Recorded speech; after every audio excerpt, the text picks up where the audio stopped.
Good. Okay. How did you become Madam Weez?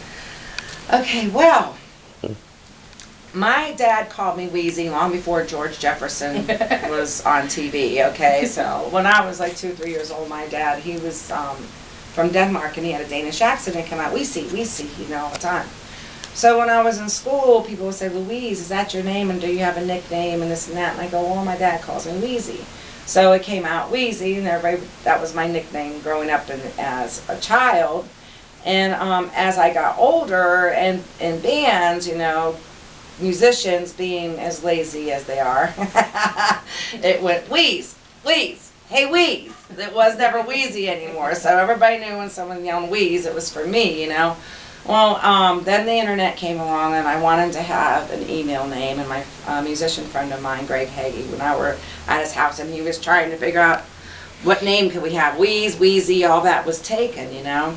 So he goes, how about Madam Weez? And I'm going, Madam Weez? And he goes, well, that kind of fits you, you know, you're older now, you're a missus, you're this and that, you know, it's like, you're wise, and this and that. I'm like, okay, well, let's see if it works. And it worked. There was no other Madam Weez. So it was like, it just kind of stuck with that name. And as the years went by, and I did a duo with my producer now, it was my musician friend before, Mark Briggs, we had a duo called Psych, and I was Madam Weez and he was Dr. Music. So it was just kind of, it developed from that, from the early 2000s to today, and I just stuck with it. And mainly, one of the main reasons I really stuck with it is because there's no other one on the internet, and that's a good, unique thing to have. So I thought, well, I wasn't so crazy about it first, but I thought it's unique, no one else has it, it kind of describes who I am, so let's go with it. And it's just kind of evolved from there. So I think it suits you well. Thank you.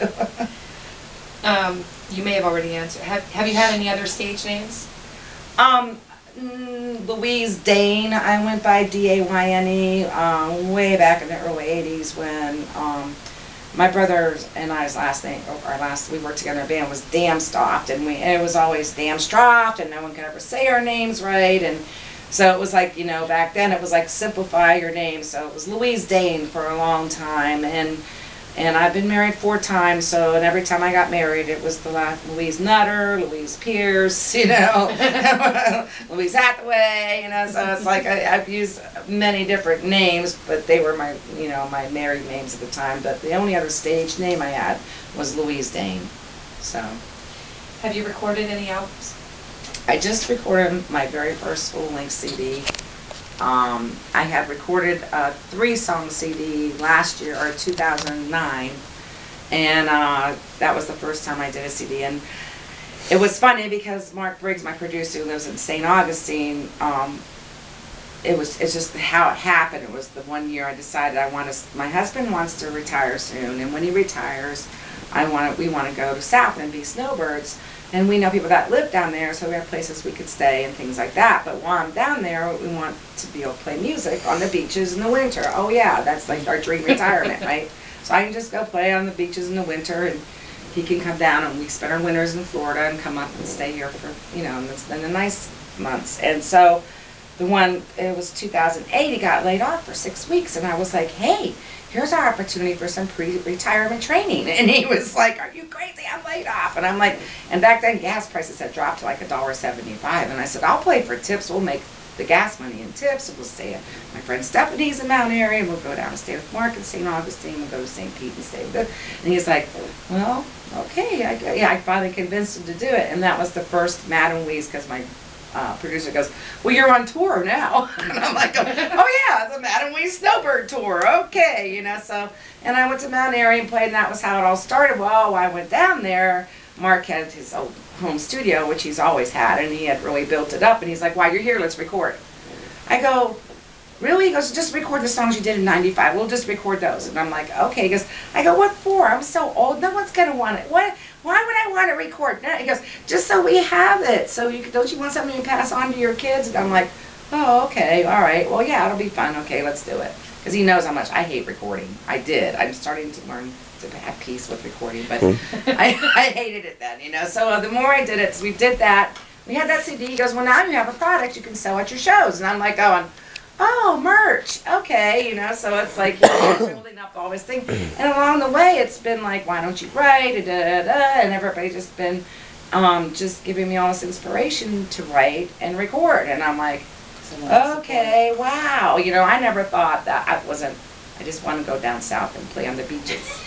And come back and make some grocery money, you know, it wasn't like all this other stuff, so, but then, it's just the whole thing, I've kind of taken that step and just letting it lead where it takes me, and it's been so much fun, and it's just like, yeah, it's right, these are the golden years, all the kids are grown and gone, you know, and my one daughter here helping me now because I have the big house now, and I have projects going on, and I need help, so it's like, I only have her, and she needs someplace to go, so it's like it's working out, and so just me, my husband, and her here, and the dogs and the cats, and it's like, so we're trying to get things organized because I've got all these projects going on now, but one thing leads to another, and I'm going with it, and it's awesome because I don't have to be so concerned with my children anymore or any of that kind of stuff, and I can really concentrate on music and writing and recording and doing the things I need to do, so it's been so much fun the last couple of years. I never thought when I went out to make some grocery money that this was going to happen.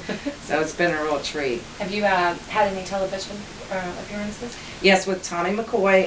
That was another person I'd met on my first snowbird tour. I went down to Florida and met, well, that's how I met Jerry Ross, too. I'd met him online. Online has helped me tremendously.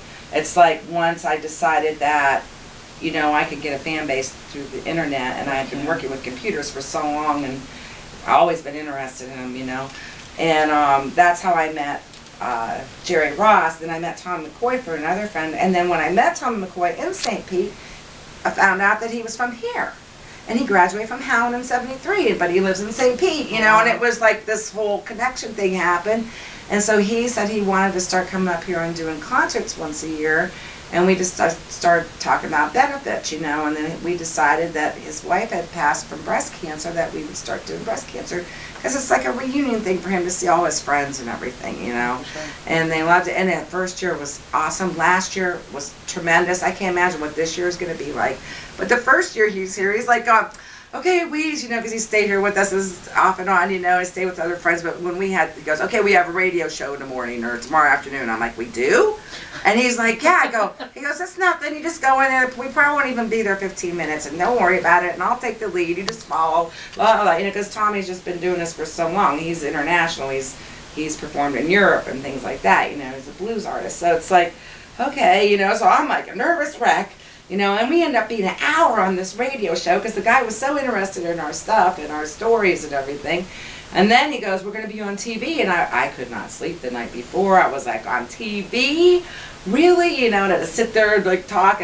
But this year it was like, okay, I know what to expect. I know what we're doing. So this year wasn't so bad. But it's like, it's all for a good cause. We keep raising really great money for local breast cancer patients at the Iron Cancer Center. And right here at Trumbull County, so it goes right back to, we take it right from there, right to them, and then we get our, you know, we had a guitar, and they have, you know, memorabilia from it, and it's just, it's ended up being a wonderful, like a little hippie fest. It's a great, great thing that happens, and so through Tommy, yeah, I've been able to be on TV and been interviewed a couple times, so.